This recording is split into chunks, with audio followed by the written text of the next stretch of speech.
Hi folks, and welcome to my next Diary of the Deadpit update. I'd like to thank everyone for commenting on the last update and give me some encouragement, because I'm sure as everyone knows that myself and Uncle Bill work better together as a tandem. We can play off each other and stuff like that, so it's a little awkward doing this stuff solo, but maybe I need the experience. Maybe someday I will be by myself interviewing someone, and this is good practice.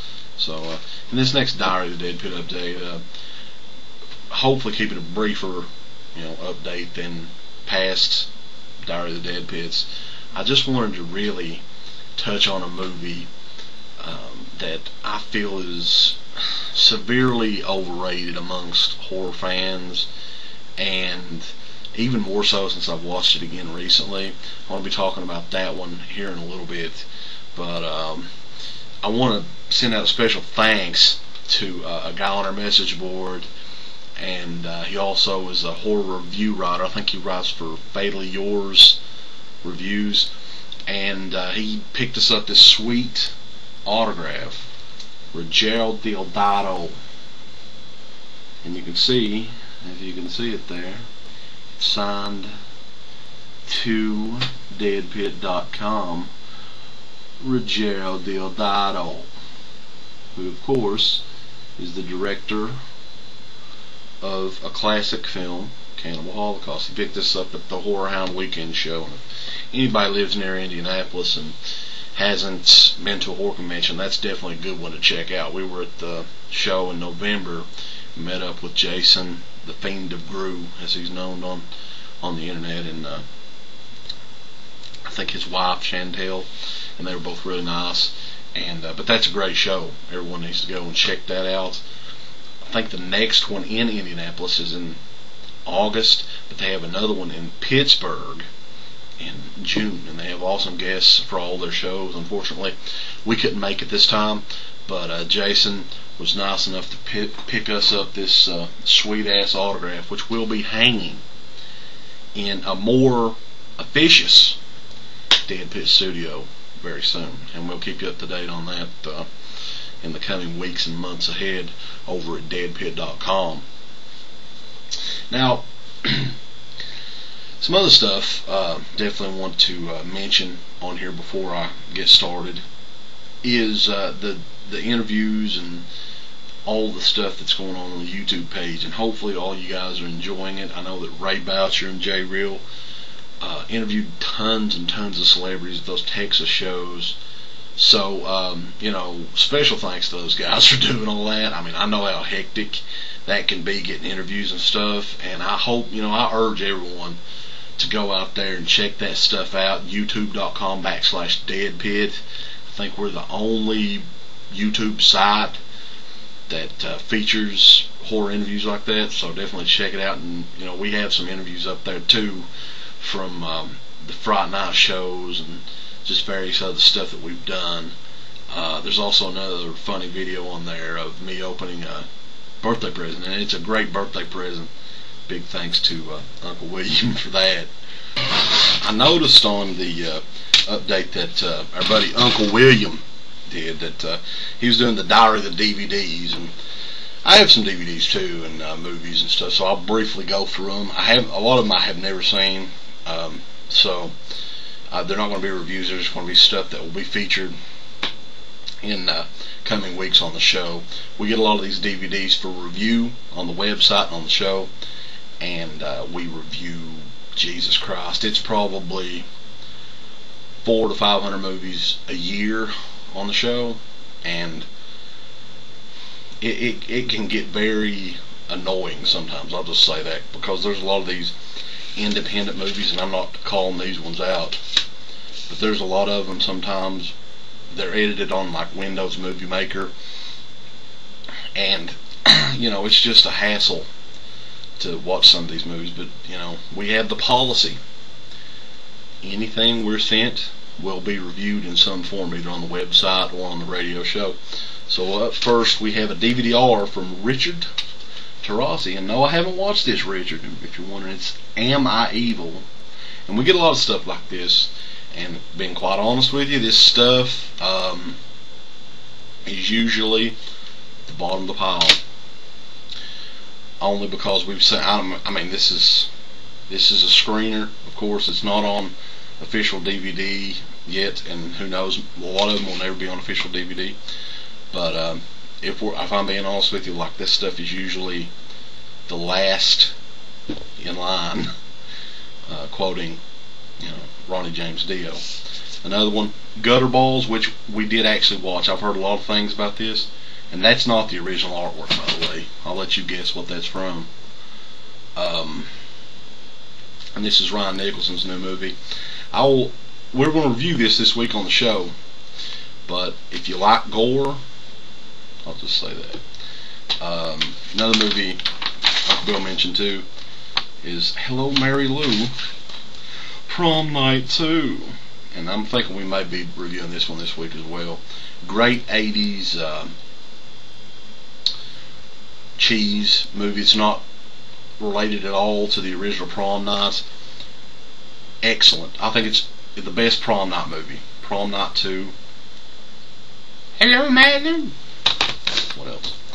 Okay. Boarding House. Now, this is a movie I haven't seen yet. I don't even know when this comes out officially. Code Red, which is one of our favorite companies, released this daddy-o. They are releasing it. I do know that it's the very first shot-on-video movie to make it to theaters. Okay, this was shot on video format, not on film, and it made it to theaters. There's theatrical posters out there. You can get them on eBay. Haven't seen them. One that I have seen, and we'll probably send this out to one of our many reviewers who are interested in slasher movies. This is a re-release from Code Red. As you all, or as some of you may know, BCI Eclipse is the new distribution company for Code Red DVD. Code Red had a lot of problems with media blasters, and they're not the only ones. I think a lot of people have problems with media blasters, but this, as you can see in the background there, I don't know how well you can see it, the original one-sheet poster. This is a classic, in my opinion. Now, something else sort of new that we've been getting into, or I've been getting into more particular, is the Blu-rays. And very recently we just started receiving these for review, and I'm very happy about that because these fuckers are like $30 a piece. This is The Sixth Day, Arnold Schwarzenegger, and I haven't seen this one in probably 5 or 6 years at least. I do remember there's like an XFL, if you all remember the back in the day, I think it was around 2000, Vince McMahon and NBC joined forces to start a new football league with the XFL, and I think this movie takes place in like 2020, 2015, something like that. And in this reality, the XFL still exists. To me, I really like this movie though. I mean, I haven't seen it, in many years, but it's Blu-ray. I'm sure it'll look great. One that I'm not so sure about, but there's really no escaping this because I already sent one of these DVDs away to be reviewed. I really didn't want to watch it. I've never watched the original Alien vs. Predator. This is the Blu-ray of Alien vs. Predator Requiem, which I didn't even request. I requested the original Predator Blu-ray, which comes out the same day, and I'm hoping that they'll actually send that. But if anything, the video quality on this will probably be really good. But I don't know about the movie. I mean, when it comes to later Alien movies like Alien Resurrection, and I don't even watch the Alien vs. I mean, I've never watched one, but I guess I'll check this one out. Alien vs. Predator Requiem, which this doesn't come out for another couple of weeks, I don't think. But that's the privilege we get from review movies. We get them early. So yeah, I think that's all of the Diary of the DVD thing, which Uncle Bill made that one up. Okay, this movie that I'm really asking you a question. It's like a mysterious, it's one of the mysteries in life, like, who built the Great Pyramids, or if Bigfoot exists. I want to know why people like this movie. This is the Texas Chainsaw Massacre remake from 2003, and I constantly hear people,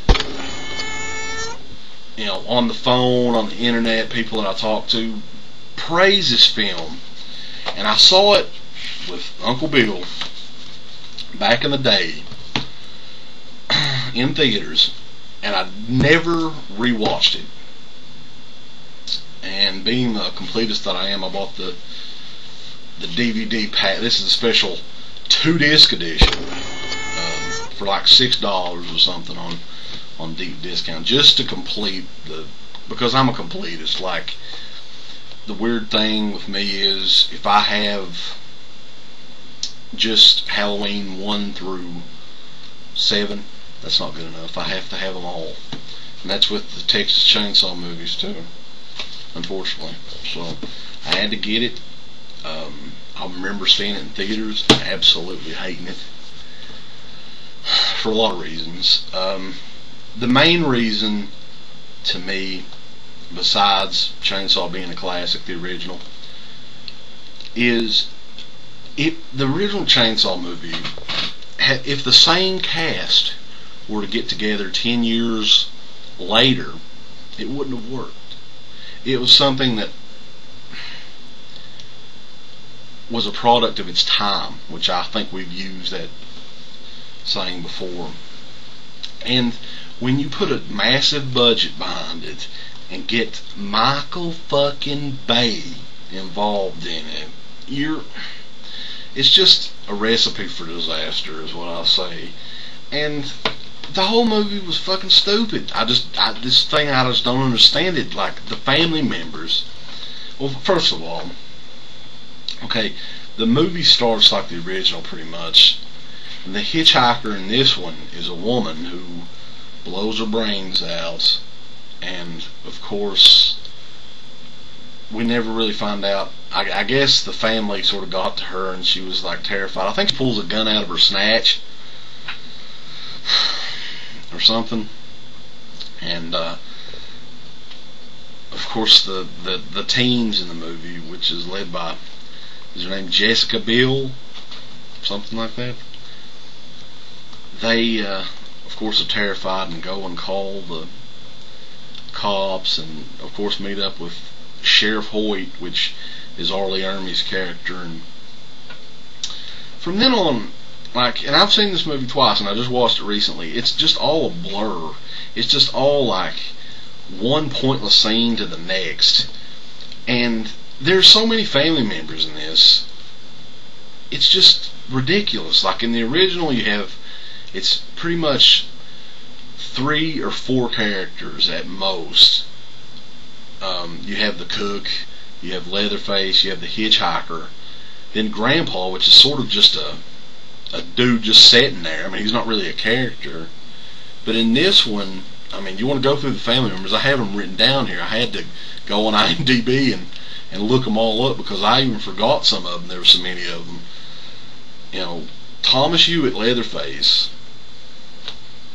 Of course, you got him. He's called Thomas Hewitt in the movie for some reason. You got Sheriff Hoyt, which I mentioned, Arlie Ermey's character, which a lot of people seem to like that character. Hey, I don't know why. You've got Jebediah, I think is the kid's name. The boy, I think, is the same boy that was in the Ring, and he seems to have like some of the god-awful fake teeth ever seen on screen. Like, it's laughably bad. I mean, I felt sorry for the kid having to wear shit like that. He looks like he could chew corn on the cob, through a picket fence. Then you got Monty, I think, is the legless guy, and you find out in the beginning movie what the hell happened to his legs, which is hilarious. Then the ugly girl, which looks like Rachel Dratch from Saturday Night Live, and you remember the inbred character she played with like feet and shit sticking out of her head. Henrietta was her name, and she had a kid. I don't think they ever said what the kid's name was. How many family members is that? Then Luda May, which, did they ever say who she was exactly? Like, I know there's the one scene with Jessica Biel's character running in the trailer, and you have the Henrietta inbred woman with the baby crying. then Luda May, and then the fat tea lady, which is the last character that I can remember that is possibly a family member. The whole thing was just confusing to me, and I just don't understand why people praise the film and think that it's on par with it. I know I've heard people say that it was better than the original movie. I mean, here's the thing: we've said our parts on remakes, and I think that it's really been overdone. People talk about remakes too much, but I really just wanted to rewatch this to see why everyone liked it. And maybe, there's a few films that I go back and look at, and I can understand more why people liked them. Like House of a Thousand Corpses was a movie that I didn't really like at first, but I grew to like it a little bit. I grew to at least respect it. To me, this movie is the worst Texas Chainsaw Massacre movie ever. It's worse than the beginning. This is just a total waste of time. It's the exact kind of film I thought it would be, with Michael Bay producing it.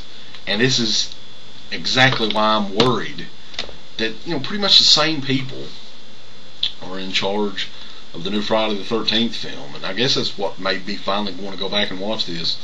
You have the same director, Marcus Nispel. It's the same company producing it, Michael Bay's company. What's his company? Michael Bay's Platinum Dooms company. It just depresses me, because the main thing, the main reason I don't like shit like this is because kids nowadays, when you mention Texas Chainsaw Massacre to them, this is the movie they think of. And what's even worse is they actually think this movie's good.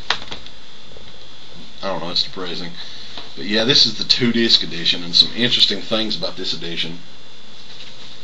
First of all, they included this metal faceplate thing, which would almost work as a license plate, but I don't know what it's for. I mean, this is the only DVD I've ever bought that had something like this in it.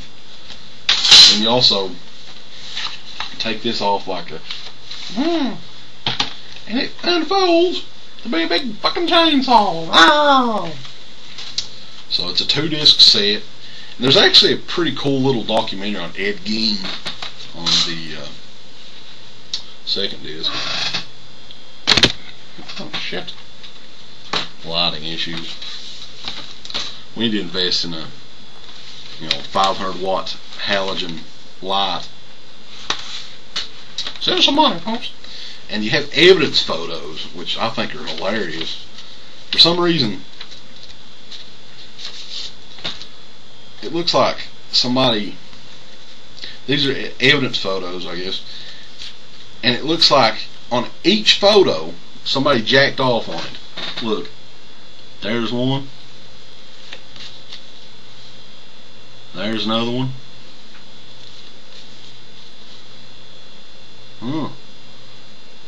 Somebody come blood on that. More come. More come. So yeah, that's the Texas Chainsaw Massacre 2-disc edition. And I'm basically asking this video, or I'm pretty much recording this video asking the horror fans, what was enjoyable about this movie? Leatherface, was he enjoyable to you? Was Sheriff Hoyt enjoyable to you? Was the kid from The Ring with the bad fake teeth, was he enjoyable to you? Was Old Legless Monty fun to watch? How about Henrietta, the girl with the crying baby that looked like Rachel Dratch? How about Luda May, the old woman that really doesn't do anything? Or the big fat tea lady woman that goes, I just want to know. I mean, this is something that's bothered me for years. Why people, revel in this movie being killer. They think it's, it's a great movie, and I really don't. So, I mean, it's basically why I did this video. I just wanted to spend some time on this film, Because as you know, I think a lot of people know that we don't like this movie. That this is probably the reason we have remakes of Chud in development, and Attack of the Killer Tomatoes, and Home Sweet Home. What else? I don't know what else is being remade, but all I'm going to say is piece of shit. So until next time, next Diary Deadpit update. Hopefully the next one will be lighter, and this one ended up being pretty long anyway. So fuck. I'm a Creepy Kentuckian, and you can check all of our shit out. This week is a mic check with Michael Felcher, the debut edition, on Deadpit.com. Fuck this movie.